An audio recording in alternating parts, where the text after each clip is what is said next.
चूहिया के स्वयंवर की कहानी। गंगा नदी के तट पर एक धर्मशाला थी। वहां एक गुरुजी रहा करते थे। वह दिन भर तप और ध्यान में लीन होकर अपना जीवन यापन करते थे। एक दिन जब गुरुजी नदी में नहा रहे थे, उसी समय एक बाज अपने पंजे में एक चूहिया लेकर उड़ा जा रहा था। जब बाज गुरुजी के ऊपर से निकला तो चूहिया अचानक बाज के पंजे से फिसलकर गुरुजी की अंजुली में आकर गिर गई। गुरुजी ने सोचा कि अगर उन्होंने चूहिया को ऐसे ही छोड़ दिया तो बाज उसे खा जाएगा। इसलिए उन्होंने चूहिया को अकेला नहीं छोड़ा और उसे पास के बरगद के पेड़ के नीचे रख दिया और खुद को शुद्ध करने के लिए फिर से नहाने के लिए नदी में चले गए। नहाने के बाद गुरुजी ने अपनी शक्तियों का इस्तेमाल करके चूहिया को एक छोटी लड़की में बदल दिया और अपने साथ आश्रम ले गए। गुरुजी ने आश्रम पहुंचकर सारी बात अपनी पत्नी को बताई और कहा कि हमारी कोई संतान नहीं है, इसलिए इसे ईश्वर का वरदान समझकर स्वीकार करो और इसका अच्छे से लालन पालन करो। फिर उस लड़की ने स्वयं गुरुजी की देखरेख में धर्मशाला में पढ़ना लिखना शुरू कर दिया। लड़की पढ़ने में बहुत होशियार थी।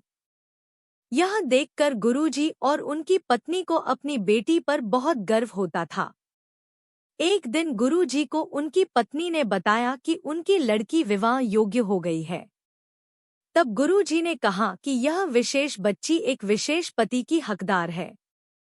अगली सुबह अपनी शक्तियों का उपयोग करते हुए गुरुजी ने सूर्य देव की प्रार्थना की और पूछा, हे सूर्य देव, क्या आप मेरी बेटी के साथ विवाह करेंगे? यह सुनकर लड़की बायली, पिताजी, सूर्य देव पूरी दुनिया को रोशन करते हैं, लेकिन वह असहनीय रूप से गर्म और उग्र स्वभाव के हैं। मैं उनसे शादी नहीं कर सकती। कृपया मेरे लिए एक बेहतर पति की तलाश करें। गुरुजी ने आश्चर्य से पूछा, सूर्य देव से बेहतर कौन हो सकता है? इस पर सूर्य देव ने सलाह दी, आप बादलों के राजा से बात कर सकते हैं। वह मुझसे बेहतर हैं, क्योंकि वह मुझे और मेरे प्रकाश को ढक सकते हैं। इसके बाद गुरुजी ने अपनी शक्तियों का उपयोग करते हुए बादलों के राजा को बुलाया और कहा, कृपया मेरी बेटी को स्वीकार करें। मैं चाहता हूं कि अगर बेटी की स्वीकृति हो तो आप उससे शादी करें। इस पर बेटी ने कहा, पिताजी, बादलों का राजा काला, गीला और बहुत ठंडा होता है। मैं उससे शादी नहीं करना चाहती। कृपया मेरे लिए एक बेहतर पति की तलाश करें। गुरुजी ने फिर से आश्चर्य में पूछा, भला बादलों के राजा से भी बेहतर कौन हो सकता है? बादलों के राजा ने सलाह दी, गुरुजी, आप हवाओं के भगवान वायुदेव से बात करें। वह मुझसे बेहतर हैं, क्योंकि वह मुझे कहीं भी उड़ा कर ले जा सकते हैं। इसके बाद गुरुजी ने फिर से अपनी शक्तियों का उपयोग करते हुए वायुदेव को बुलाया और कहा, कृपया मेरी बेटी के साथ विवाह स्वीकार करें, अगर वह आपको चुनती है तो। लेकिन बेटी ने वायुदेव से भी विवाह करने से इनकार कर दिया और कहा, पिताजी, वायुदेव बहुत तेज हैं। वह अपनी दिशा बदलते रहते हैं।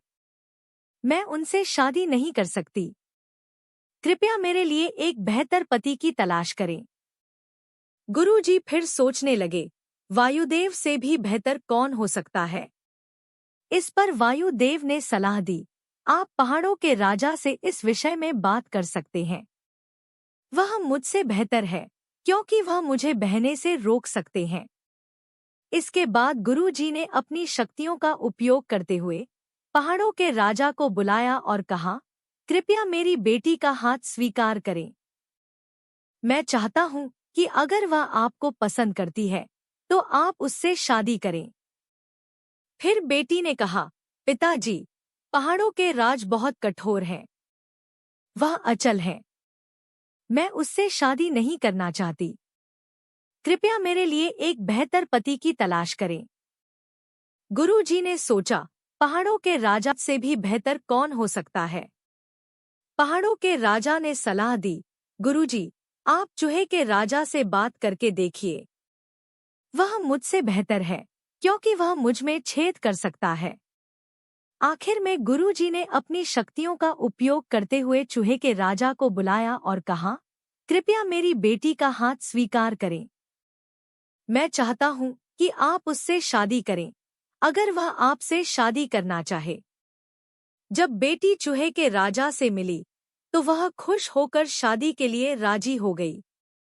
गुरु ने अपनी बेटी को एक सुंदर चूहिया के रूप में वापस बदल दिया। इस प्रकार गुरुजी की बेटी चूहिया का स्वयंवर संपन्न हुआ।